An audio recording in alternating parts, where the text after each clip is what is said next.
Hi, and welcome to the 2020 Economic Depression and Preparation channel. Thank you for joining me on this weekend edition, November 15th, 16th, 2020. Please hit the subscribe button if you haven't already subscribed to get the latest financial news, not only for here, but also worldwide. Today, I want to talk about the people who are saying that, we're getting this vaccine that's always going to be a stimulus to the economy and to the stock market for both Main Street and Wall Street. We know that it's simply not true. According to CNBC.com, yesterday they said that the COVID vaccine won't be an instant stimulus to the U.S. economy, warns The Economist.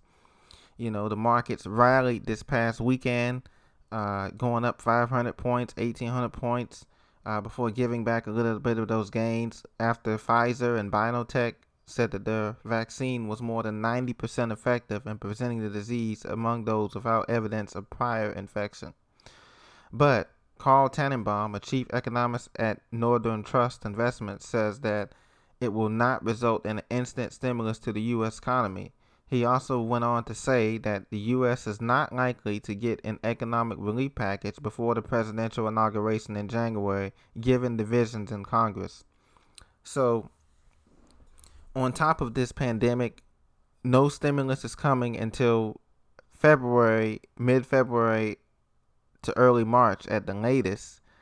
And any stimulus that does come after that point is going to be minimal growth at best, because $1,200 is not going to do anything for the average American family in terms of other things as well. And so this is going to be an absolute disaster. Some encouragement was noted in the economy in terms of the jobless claims falling. I'm sure many of you saw that. The jobless claims fell again down to 700,000. But the thing is that if you thought 2020 was bad, and it was bad, 2021 is going to be even worse, because we're going to see the fallout from all of this money printing, from all of this fake optimism, fake stock market optimism, because the bottom line is that we're possibly going into another 4 to 6 weeks of lockdowns. Can you imagine airlines, retail, hotels, gyms, bars, sports events? Everything is going to be students, campus, online campuses. Campuses, universities, and high schools and kids. All of that's going on lockdown because our president-elect stated that if he was, elected during the debates and everything, he said that that would be one of the first things that he would do, is do a 4 to 6 week lockdown. And I think Dr. Anthony Fauci would be in agreement of that, because other countries have locked down, like Italy, France, United Kingdom, London, and they've seen results. And now that our numbers are spiking with this pandemic, it is possible that we can have a lockdown in the midst of getting the stimulus passed, say come February or early March. We could be in a 4 to 6 week lockdown. So get prepared for that, because that's something that definitely could be feasible, be plausible coming down the pipeline. Now, what's going to make this next lockdown so much more severe than the first one is that we're going to be even more restricted in our movements, meaning that you probably only going to be able to go get groceries, gas, and essential needs. Other than that, you're going to be told to stay home. Now, that may not be a problem for a lot of people, because a lot of people obviously that do have jobs are working from home or doing their thing. But for those of us that like to get out to the real world, that may be an issue. Okay, so get prepared, because there's no good news coming about this economy. As a matter of fact, one of the Federal Reserve chairmen, Mr. Rod Rosengren, says it will take time to distribute the vaccine, if those who even want the vaccine. And economic performance will not be just linked to the fiscal stimulus, but the monetary policy deployed. And the question marks remain is how much has the economy recovered without the aid of stimulus? And the answer to that is very little, 10% at best. The economy is addicted to stimulus. It's addicted to the Federal Reserve Bank. It's addicted to optimism that's just not there. I mean, just take a look. Go around your cities, townships, states. Every day I'm seeing new stores closing. Every day I'm seeing prices rise on groceries that I'm getting the same things every other week. Yeah, I'm sure you are too.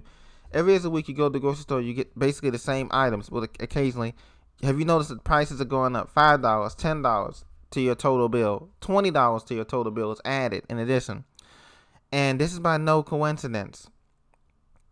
So the second half the 2021 year is going to be absolutely dismal. Right now, the Federal Reserve Bank is estimating that the economy has contracted already by 4 to 5% this year, and they're forecasting a rebound of 3.6% to 4.7% in 2021. But the golden carrot that's tied to how much stimulus they're going to print, and is it going to have an effect? And it's not going to have the same effect that it used to. And unfortunately, that's because the money printing is all fake. It's all fake optimism because we're in so much debt. How can we be $27 trillion in debt? We only have 360 million people in the United States, of which only 120 million are working, if that, right now, because we have 60 million of that as unemployed or on unemployment assistance benefits. So what happens when all of that runs out? What happens when the rental moratorium runs out in December 31st, and the mortgage forbearance runs out December 31st? My guess is they probably will extend it some more to June, but that's not going to be enough time to stop the damage that's coming. We're going to see bankruptcies on a personal scale. We're going to see the fallout from the bankruptcies on a professional scale with these companies that you know that gone out of business. Companies that have been around for years, like Hertz Rental Cars or, Toys R Us. Tons of companies are going to be now bankruptcy and they're not coming back. And that's the problem. The jobs are not coming back. We don't manufacture anything. We don't produce anything. America has been sold out to the third world countries and to other countries by the top upper 1% who want to keep all the money. And that's the bottom line. And so that means to me and you, we're going to have to get used to more automation and robots in our daily lives, taking up jobs in retail and hotel and consumers and technology in technological fields and the medical fields too as well. Also, we're going to have to get used to less travel. There's going to be less international travel by business travelers.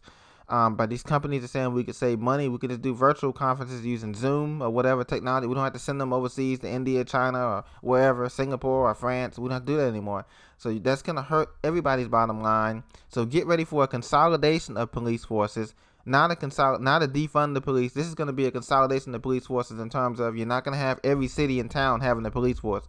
You're going to have one federal police force, and that's going to come probably not 2021, but in 2023 once all of this pandemic subsides, because they're not going to have the manpower to deal with the overwhelming crime that's going to happen as a result of this slow decline, this slow depression that we're going to be going through the next 2 to 3 years, even 10 to 12 years, as this depression really gets going in earnest next year. So this is what we have to look forward to. And the jobs are not coming back, as you know. And unfortunately, 2021 is going to be a rough ride too as well. So buckle up,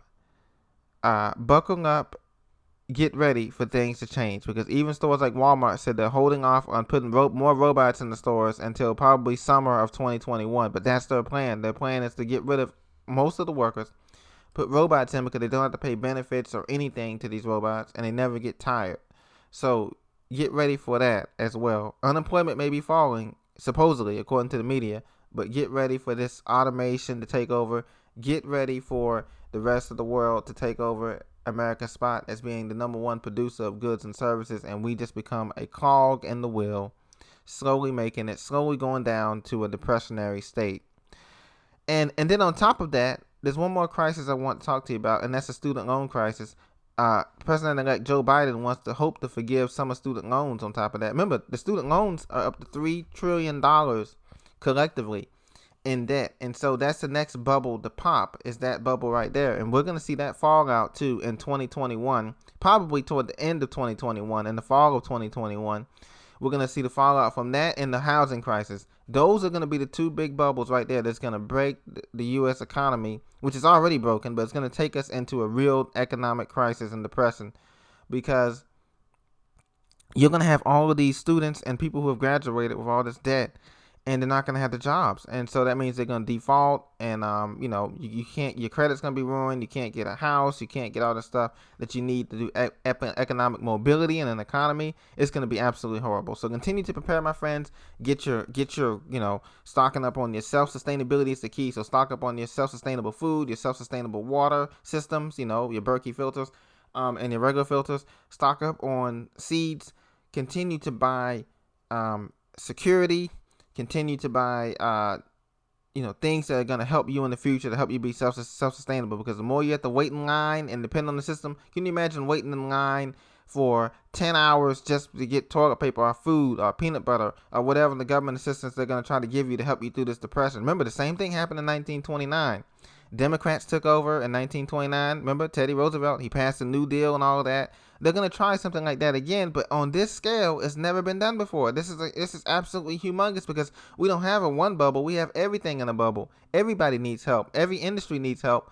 And it's just impossible to print up enough money to take care of every industry. Even if the government does decide to take over, they don't have enough resources to do that, to take over every industry and, become this one world thing or one nation thing. And so as a result, we have to be more self-sufficient. And that's the bottom line. Regardless of the pandemic, regardless of what happens in the future, we have to become more self-sufficient because the cavalry's not coming to save us. It's only coming to save the top upper 1% of Americans, of which very few of us belong to, no matter where we are in the country.